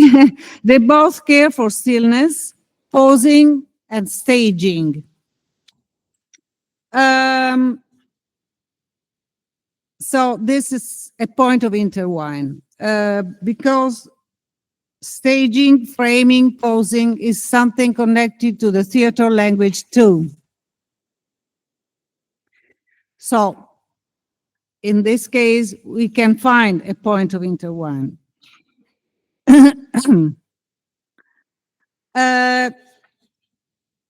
Again, in the cover, we read, there are two conceptions of an image. Two conceptions of an image seem to assert. One crafted, constructed, and another one reporting reality, or we can say capturing a likeness, something connected to a candid shot. These two kinds of photography, we find it also in theater photography. For instance, the normal way that nowadays photographers use in documenting a performance is like a journalistic reportage. While in the past, the normal way is crafting a photography. That means that the actors were asked to stand still in order to take the photo. So these two kinds of photography were practiced in theater photography. I would like, but this is not written in the book, it's just my personal opinion, I would like to add another way of understanding theater photography, which I can suggest is more, is closer to the way in which anthropologists use photography. And they call it a participatory camera. And who invented this definition is a filmmaker, Flaherty. Did you hear? Yes, I know you did. I'm asking them. Who is considered the first documentarian. Is probably the one who also crafted the title of documentary and documentarian. So, and he invented this way of filming, in his case, filming an Eskimo, the story of an Eskimo tribe, and specifically one protagonist whose name is Nanook. And he invented this way of filming, which is not detached, but it's a kind of being involved in the same life of that person.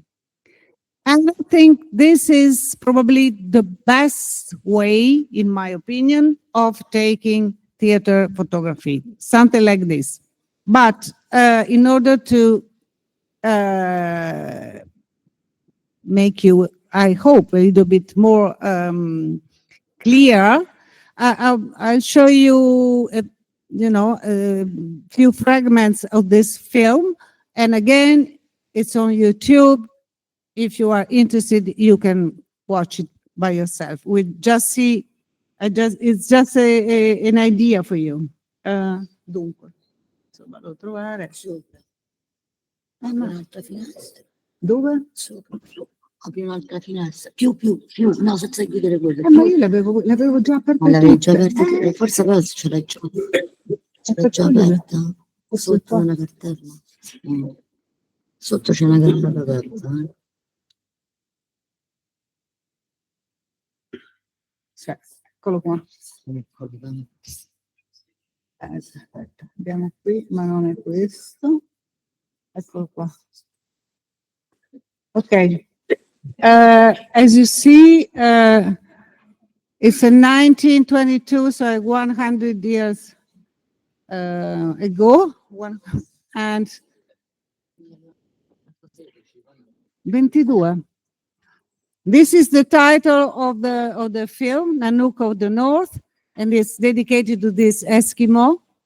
And this is the name of the director, who was an anthropologist. Okay, so he really crafted something new. He was a pioneer. And since then, anthropologists have developed a lot. And they've made many efforts in order to create a standards of taking photos in specific situation and video too. So I think this is my idea. Again, you don't find this in the book, but this is a way of understanding the purpose of theater photography, being involved. The photographer has to be involved in the process, exactly like Flaherty was involved in the life of Nanook. Okay, so this is just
Okay, this I will give you the link if you wanna. You can watch it by yourself. So what I mean, and I really want to stress it, is that nowadays the relationship between the filmmaker or the photographer, the subject in our case is the performance, the actors, and the audience. These three moments. All this is subject to a theoretical thought, which is absolutely new. Okay. So what we are doing here in this course is somehow participating to this new rediscovery of the meaning of theater photography. Okay. Which is not just something of the past, something belonging to an old way of documenting, is something completely new. Okay, let's go back to the book. Okay, the book is divided in 4 chapters. You will see there's an introduction. There's part 1, photography on stage, part 2, theater photography, and part 3, Brecht's photography. You find, of course, also, let's say, a bibliography. And if you want to, go have further readings, you find.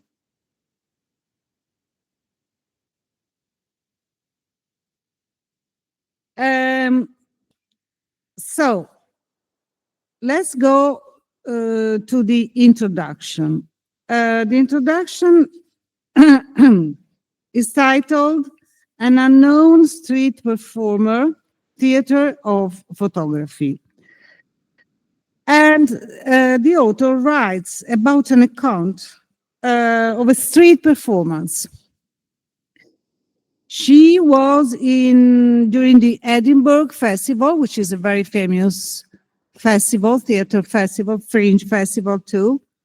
And he was just walking in the street, and he suddenly saw a clown, a street performer, a solo street performer, who was carrying a camera.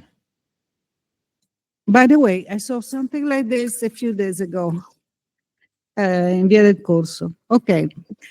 The street performer was asking the audience to volunteer, and he obtained some volunteers, and one man, a woman, and a couple of kids. And he framed them, he composed the scene as if they looked like a family. So the clown positioned them like a tableau.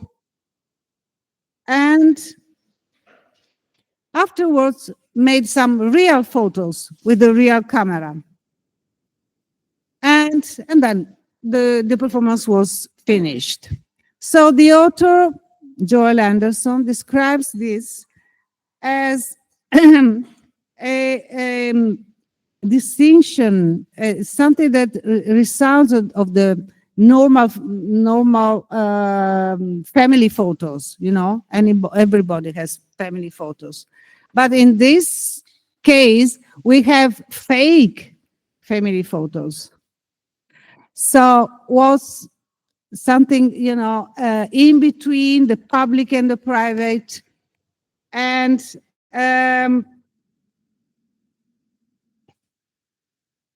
also, even more important, the fact that the action of taking the photo was at the core of this performance. So the theatrical act of photo shooting was at the core of the performance. The street performer organized the performance with this action.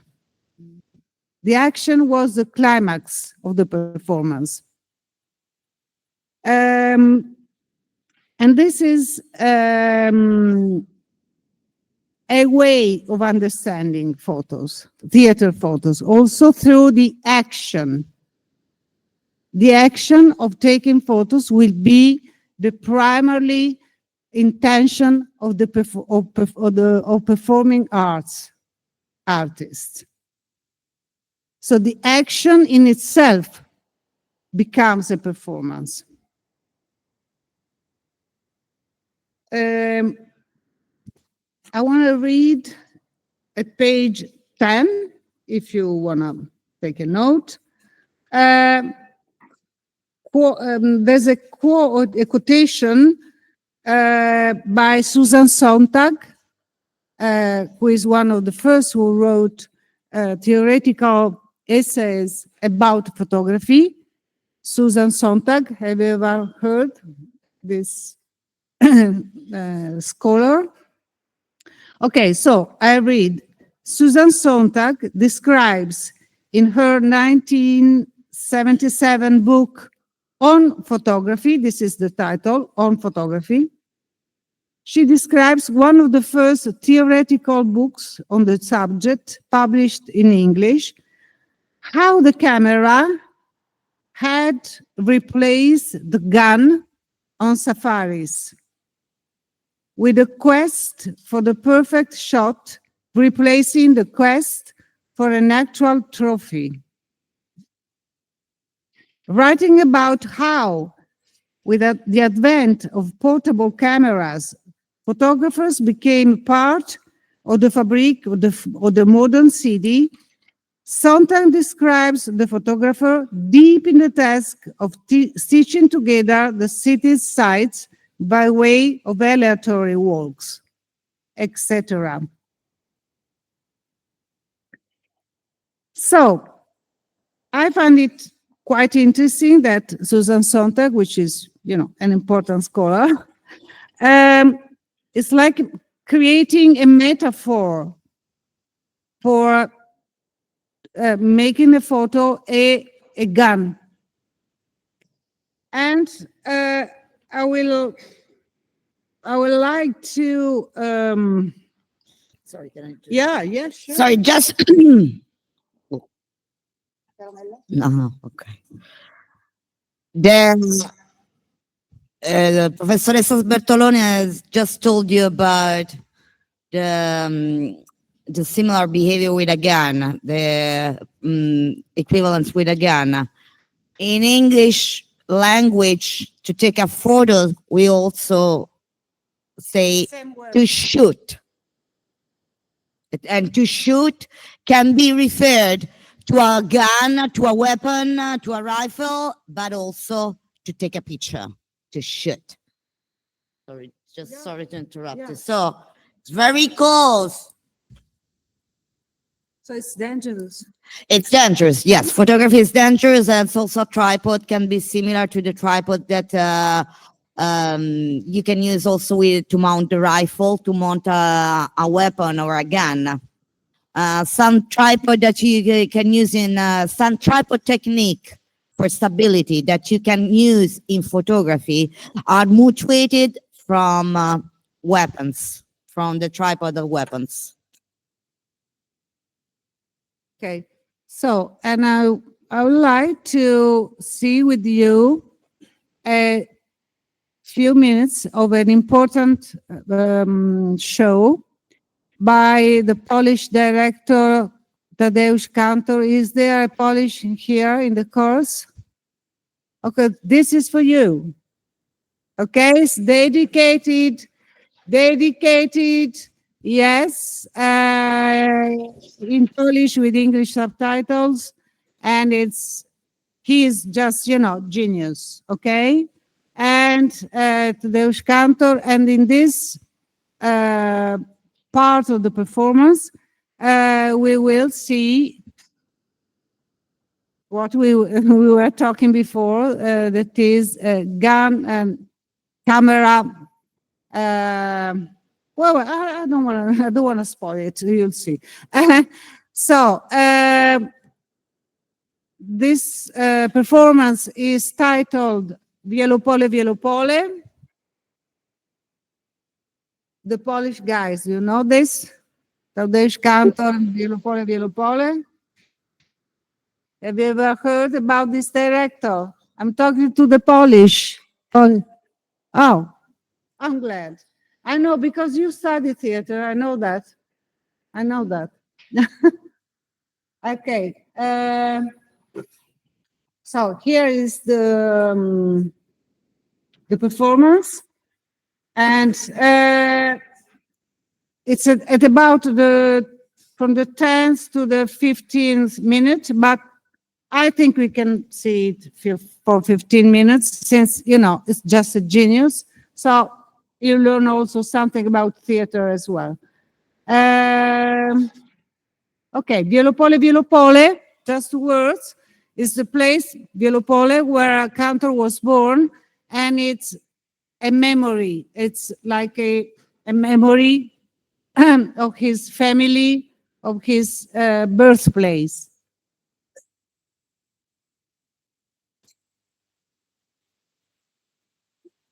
I think it's the 70s, more or less, or beginning of the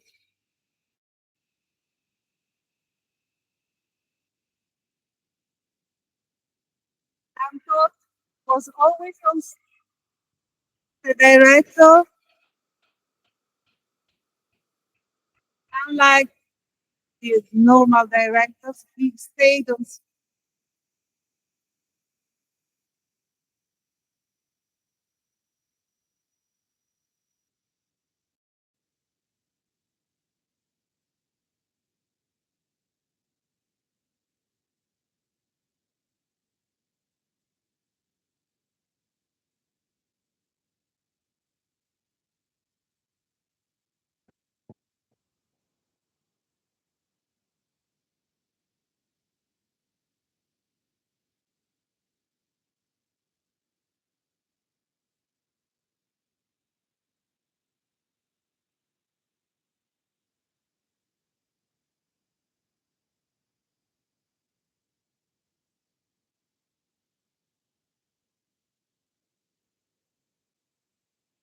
Normally like a directing director, no? Talks about the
simple crowds.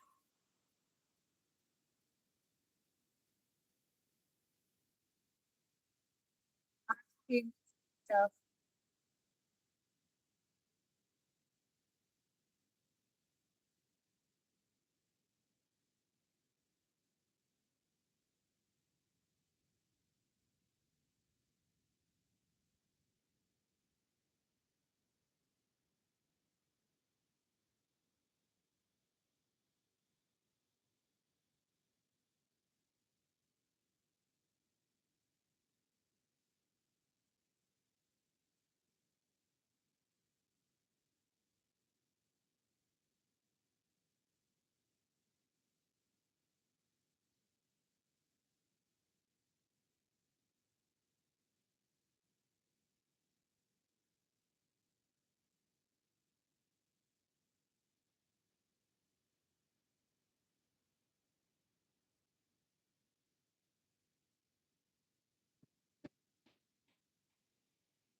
organized steps, like in their memory. Okay?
Okay, this was to somehow illustrate what we were talking about, the metaphor of taking a photo, shooting, and the gun, okay?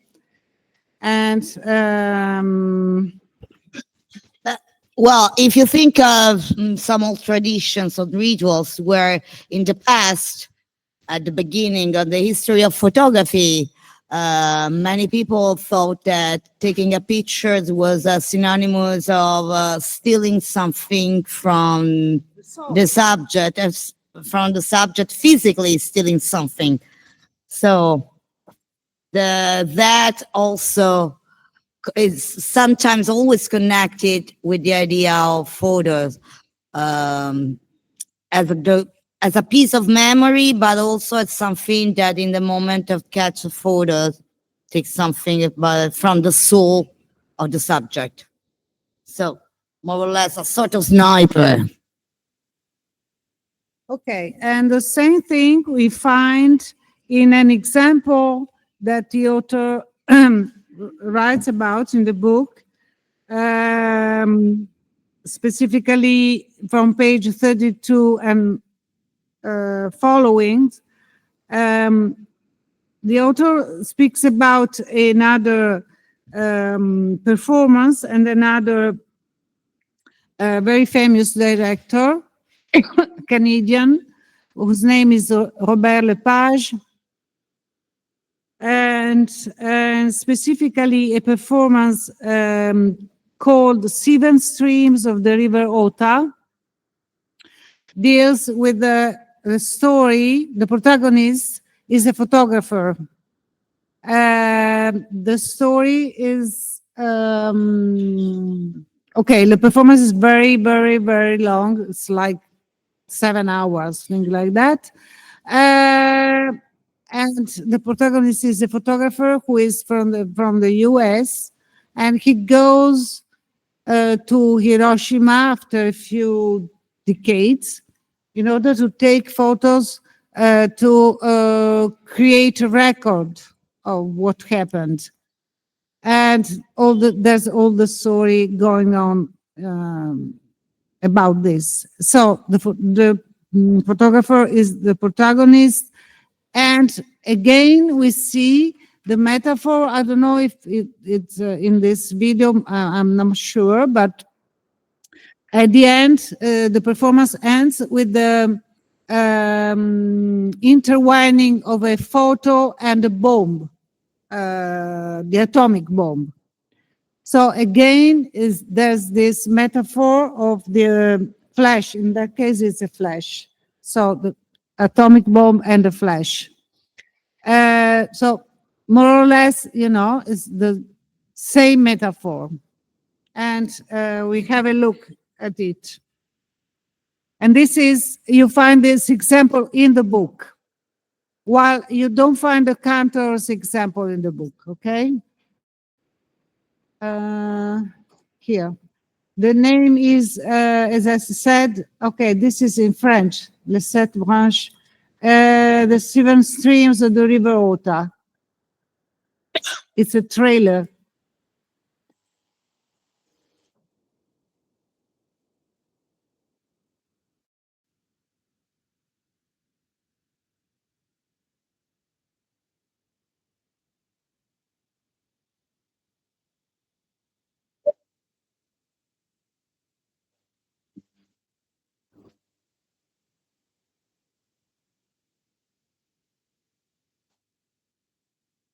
Very famous. Yeah, very famous.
You don't find on YouTube the entire performance, but in this performance, not just the protagonist is a photographer, but the logic in itself of the performance is based on the logic of photography, which means stillness, primary stillness, and from the stillness to the movement, and again stillness.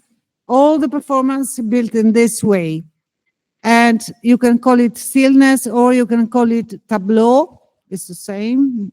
But it's the same logic of photography.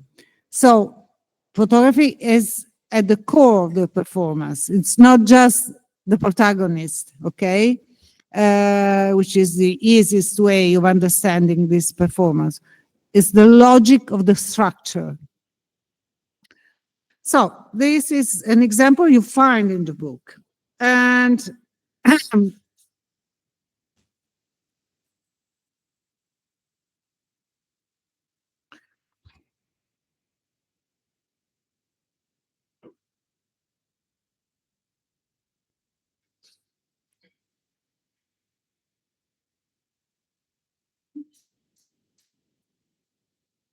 the second chapter, which I consider more interesting, more important, is theater photography. But I would like maybe to talk about this second chapter next time. We are going to see, in order to give you visual examples, some photos by Tommaso Lepera that we already talked about the other time, which is maybe the most important, one of the most important Italian theater photographer. Yes, you think? Yes, the iconic, diciamo.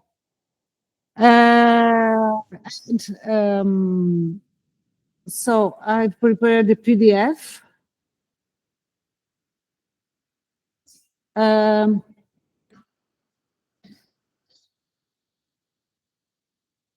Okay, he collected many photos in a book which in Italian is titled Signori Chiedi Scena, that translated is Beginners Please, Actors in Dressing Rooms.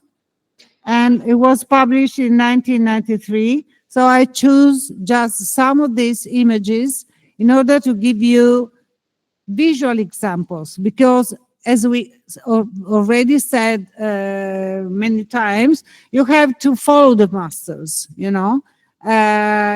because you can imitate them. I don't think it's a bad word saying imitating. Yeah, but now everybody thinks to be original and things like that. But I think that imitating is very good. It's a